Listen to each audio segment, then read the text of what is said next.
Hello guys, ഇതാണ് ഒരു mini printer കേട്ടോ. ഇത് ഇംഗ്ലീഷ് പ്രിൻ്ററാണ്. ഇത് തെർമൽ പ്രിൻ്ററാണ്. അപ്പോൾ ഇതിൽ മഷീൻ്റെ ആവശ്യമില്ല. അപ്പോൾ ഇതിൽ എഴുതിയിട്ടുണ്ട് English printing, photo printing, text printing, sketch printing, level printing, അങ്ങനെ ചെറിയ ചെറിയ ആവശ്യങ്ങൾക്ക് വേണ്ടിയിട്ട് ഉപയോഗിക്കാൻ പറ്റുന്ന ഒരു അടിപൊളി പ്രിൻ്ററാണ് കേട്ടത്.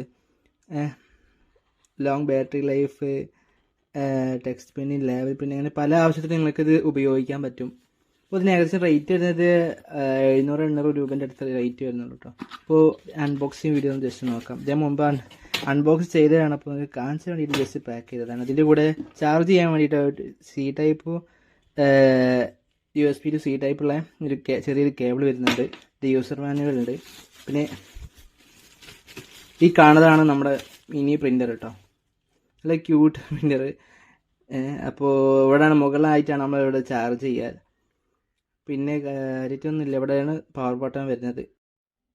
ഇത് ലോങ് പ്രസ് ചെയ്താൽ ഇവിടെ ഒരു ബ്ലൂ ലൈറ്റ് ഇങ്ങനെ ഇൻഡിക്കേറ്റ് ചെയ്യും. അപ്പോൾ ഇത് ഓൺ ആയിട്ടുണ്ടെന്ന് അർത്ഥം.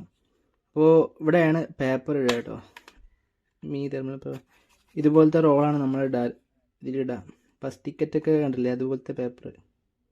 അപ്പോൾ അതിൻ്റെ റോൾ ഇതിൻ്റെ കൂടെ തന്നെ ഒന്ന് വരുന്നുണ്ട്. നിങ്ങൾക്ക് എക്സ്ട്രാ വേണമെങ്കിൽ നിങ്ങൾക്ക് ഓൺലൈനിൽ നിന്ന് വാങ്ങാനൊക്കെ പറ്റും.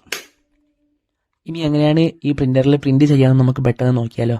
നിങ്ങൾ യൂസർ മാനുവലിൽ ഒരു QR കോഡ് കാണാൻ പറ്റും. അല്ലെങ്കിൽ പ്ലേ സ്റ്റോറിൽ കയറി വാക്ക് പ്രിൻറ്റ് എന്ന് പറഞ്ഞ ആപ്ലിക്കേഷൻ ഡൗൺലോഡ് ചെയ്യുക. ചിലപ്പോൾ എല്ലാ പ്രിൻ്ററിനും ഈ സെയിം ആപ്ലിക്കേഷൻ തന്നെ ആയിക്കോളുന്നില്ല കേട്ടോ. അപ്പോൾ നിങ്ങൾ QR കോഡ് സ്കാൻ ചെയ്യുന്നതാവും ബെറ്റർ. ശേഷം ആപ്പ് ഓപ്പൺ ചെയ്തിട്ട് മിനി പ്രിൻ്റർ സെലക്ട് ചെയ്തിട്ട് അടുത്ത് വരുന്ന പേജിൽ നിങ്ങൾക്ക് വേണമെങ്കിൽ ലോഗിൻ ചെയ്യാം, അല്ലെങ്കിൽ ഗസ്റ്റ് ലോഗിൻ എന്നുള്ളത് സെലക്ട് ചെയ്താൽ മതി. ഇനി പ്രിൻ്റർ ഫോണുമായി കണക്ട് ചെയ്യാൻ വേണ്ടിയിട്ട് ബ്ലൂടൂത്ത് ഓൺ ആക്കിയ ശേഷം സെർച്ച് കൊടുത്താൽ നമ്മുടെ പ്രിൻ്ററിൻ്റെ ബ്ലൂടൂത്ത് അവിടെ കാണാൻ പറ്റും.